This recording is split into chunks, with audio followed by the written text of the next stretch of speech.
मध्य प्रदेश के देवास में कोरोना टीकाकरण के लिए प्रशासन का अमला सड़कों पर उतरा। टीम ने पहले से लोगों को टीके को लेकर सवाल किया, पूछताछ की, फिर टीका लेने योग्य लोगों का ऑन स्पॉट टीकाकरण हुआ।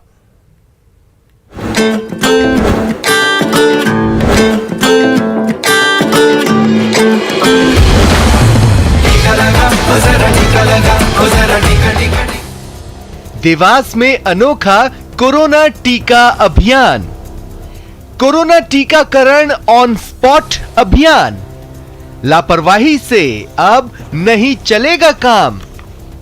कोरोना को हराना हमारी जिम्मेदारी, क्योंकि टीका है संजीवनी। लगवाया क्या?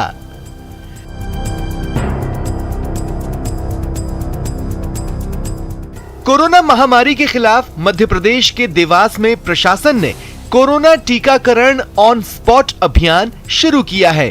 इसका मकसद कोरोना टीका लेने से कतराने वाले और टीके की दूसरी खुराक लेने में लापरवाही दिखाने वाले लोगों का कोरोना टीकाकरण करना है। नगर निगम, महिला बाल विकास और खाद्य विभाग की संयुक्त कार्रवाई है, जिसमें सभी ड्राइवर्स जिन्होंने वैक्सीन नहीं लगाई है, हमारा प्रयास है कि वो उनको दोनों डोज लगे और फुल्ली वैक्सीनेटेड। इस अभियान को सफल बनाने के लिए पेट्रोल पंप, ऑटो और बस स्टैंड समेत कई सार्वजनिक स्थानों पर प्रशासन ने मोबाइल टीम तैनात की है, जो लोगों से कोरोना टीके के बारे में जानकारी लेने के साथ साथ कोरोना टीकाकरण प्रमाण पत्र भी देख रही है। इसके बाद जो लोग भी कोरोना टीका लेने योग्य पाए गए, उनका ऑन स्पॉट कोरोना टीकाकरण किया गया। पेट्रोल पंप के यहाँ पर हम लोगों ने वैक्सीनेशन का काम कर रहे हैं। यहाँ पर उनसे ओटीपी ले रहे हैं, उनसे जानकारी ले रहे हैं कि जिसने नहीं लगाया सेकंड डोज, हाथों यहाँ पर सेकंड डोज हमारे मोबाइल टीम के द्वारा लगाया जा रहा है।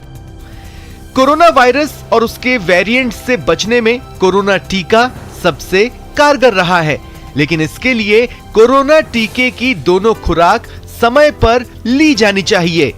टीका लेने में हम सबकी सरासी लापरवाही हमारे स्वास्थ्य के साथ कोरोना महामारी के खिलाफ भारत की लड़ाई पर असर डाल सकती है। Bureau report, news 18 network.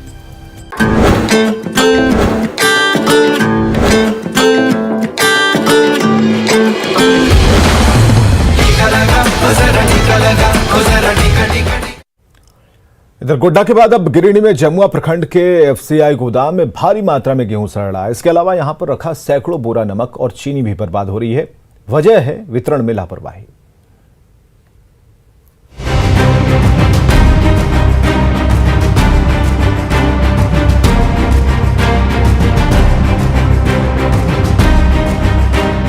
क्या झारखंड के पीडीएस सिस्टम में भ्रष्टाचार और लापरवाही का घुन लग चुका है? ये सवाल इसलिए उठ रहा है, गोड्डा के गोदामों में चीनी और नमक सड़ने की घटना के बाद अब गिरिडीह में गरीबों के निवाले पर डाका की घटना सामने आई है। यहाँ जमुआ प्रखंड के एफसीआई गोदाम में भारी मात्रा में गेहूं सड़ रहा है और सैकड़ों बोरा नमक और चीनी भी सड़कर बर्बाद हो गया, जो अब किसी काम का नहीं है। यानी जो गेहूं गरीबों का पेट भर सकता था, उसे साजिश के तहत सड़ा दिया गया।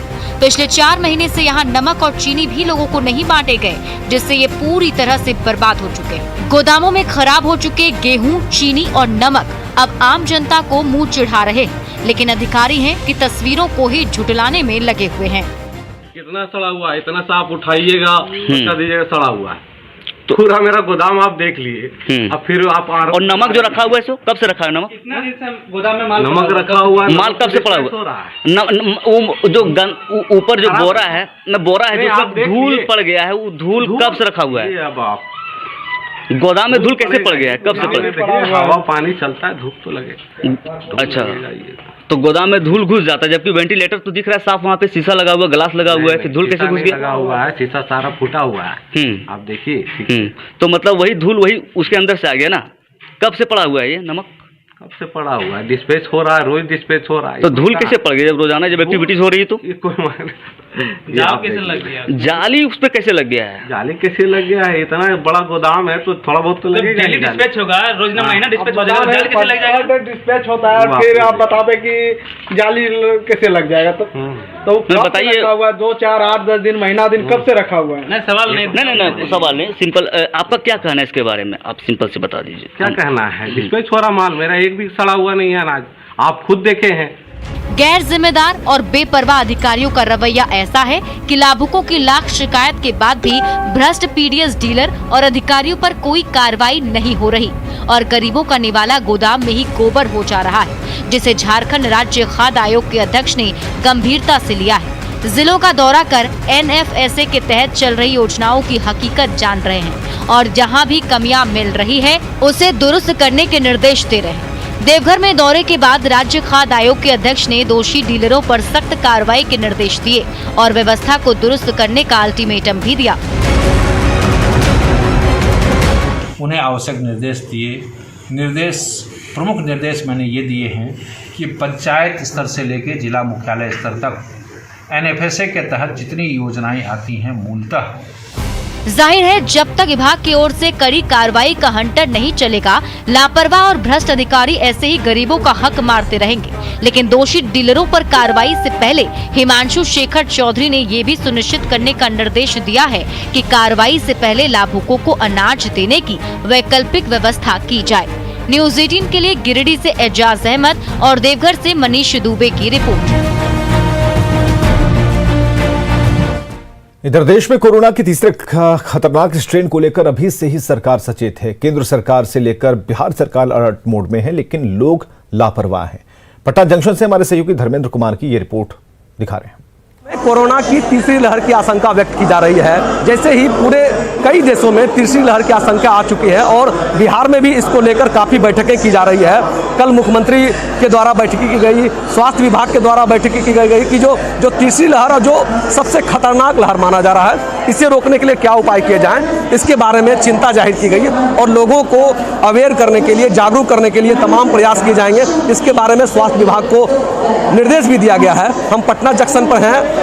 भीड़ की तो गुंजाइश कम ही बनती है क्योंकि लोगों को ट्रेन पकड़ना है, भीड़ रहेगी, लेकिन एक सबसे बड़ा सवाल होता है कि मास्क, और ये ही यहाँ पर कम देखने को मिल रहा है। बिना मास्क के लोग अधिकतर हैं और इन्हें तीसरी लहर के बारे में कोई जानकारी नहीं है।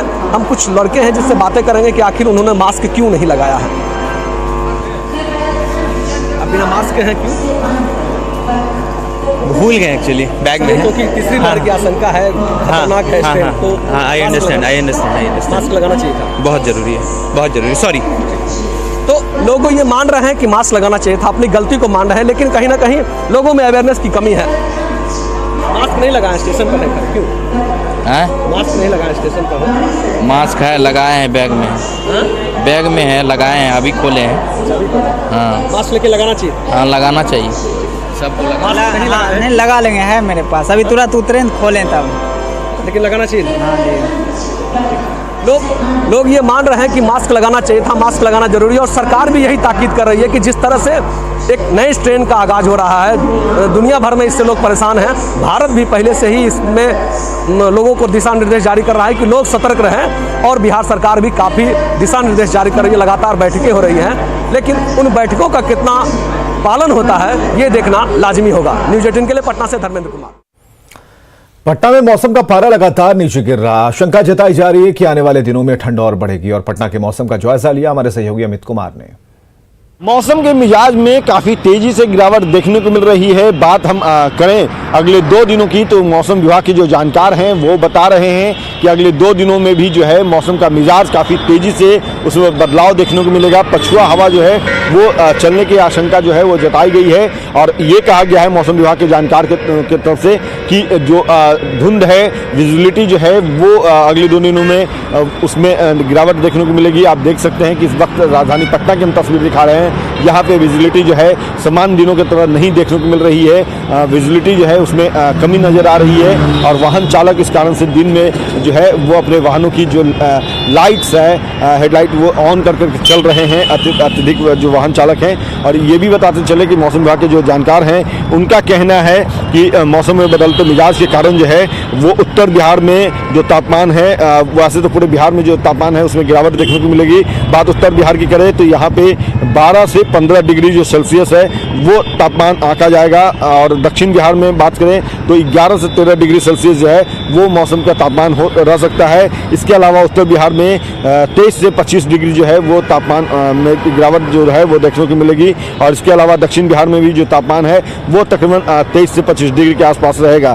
तो इस बात को ध्यान में रखते हुए मौसम विभाग के जो जानकार हैं उन्होंने अपील किया है लोगों से, राजधानी वासियों से, बिहार वासियों से कि आप अगले 2 दिनों तक अपने घर से निकलते हैं तो जो सर्दी से बचने को लेकर जो कपड़े हैं, ऊनी वस्त्र जो हैं, ऊनी कपड़े जो हैं वो जरूर पहन करके निकले। अगर आपको दोपहर में थोड़ी गर्मी महसूस भी होती है तो जो कपड़े हैं, गर्म कपड़े, उसको अपने साथ लेकर के चलें ताकि शाम होते ही जो है आप उसका इस्तेमाल कर सके। और पछुआ के कारण जो मौसम में गिरावट रहेगा देखने को मिलेगा, उससे बचाव के लिए ये बेहद काम आ सकता है आपके लिए। और साथ ही साथ मौसम विभाग के जानकारी ये भी कह रहे हैं कि जो चढ़ता ठंड है वो ज़्यादा प्रभावशाली होता है, लोगों को अपने आगोश में लेता है। तो इस कारण से जो सलाह मौसम विभाग के जानकार जो दे रहे हैं उसको अमल में लेने की अपील भी वो कर रहे हैं।